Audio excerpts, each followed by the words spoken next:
ने अभी पिक्चर्स भी कुछ भेजी है, किस तरह देखिए जो आदित्य L1 से कुछ पिक्चर्स भी आई हैं वहाँ हाँ। सूरज की। उसमें ऐसा है कि हमारे दोनों मिशन लगभग एक ही साथ चले थे।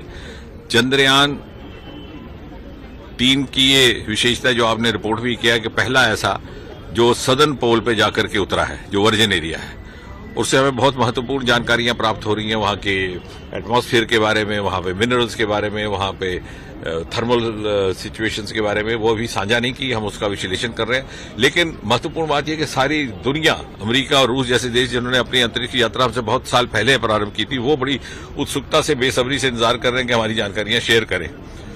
क्योंकि भले ही अमेरिका ने मानव को सबसे पहले उतारा था चांद की धरती पर सन 2069 में, लेकिन ये हमारा चंद्रयान था जो वहां से पानी के होने के प्रमाण लेकर के आया, H2O मॉलिक्यूल। उसका महत्व ये है, जो कि वैज्ञानिक लोग समझते हैं, कि पानी के अस्तित्व का अर्थ ये होता है कि कहीं ना कहीं जीवन की भी संभावना हो सकती है। वो तो आगे जाकर के विश्लेषण और शोध का एक विषय रहेगा।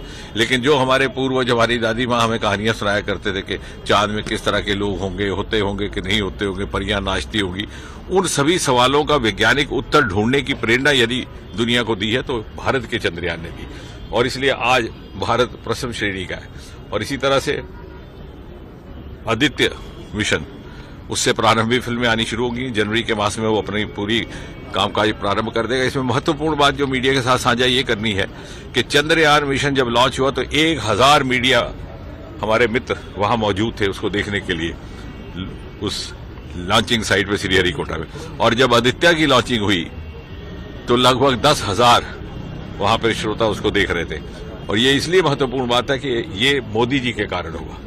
ये वही श्रीहरिकोटा, वही इसरो जो पहले बाहर के लोगों के लिए पाबंद था, उसके फाटक के अंदर किसी को झांकने की इजाजत नहीं थी।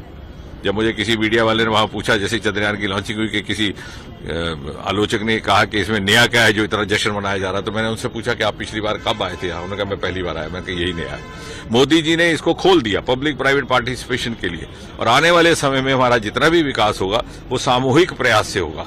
प्राइवेट और पब्लिक की ये लकीरें जाती रहेंगी और ये सामूहिक सिनर्जाइज प्रयास का नतीजा है। आज हमारे पास 3-4 साल के भीतर ही 150 से अधिक स्पेस में स्टार्टअप्स हैं।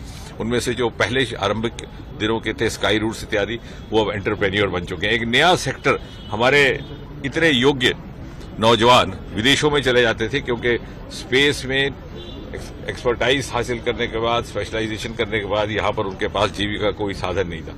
तो मोदी जी ने, जिसे मीडिया ने कहा unlocking of the space sector, हमारे पास सब कुछ था, हमारे पास प्रतिभा थी, हमारे पास योग्यता थी, हमारे मेहनत करने का मादा था, आंखों में सपने थे, दिल में अरमान थे, लेकिन हमारे पास वो साधन नहीं थे जो नीति निर्धारकों ने देने थे। तो मोदी जी ने वो अनेबलिंग मिलियो दिया। अगर आप देखेंगे, सारा भाई ने जब ये कार्यक्रम शुरू किया था तो अपने साइकिल के कैरेज पर सवार ले जाते थे।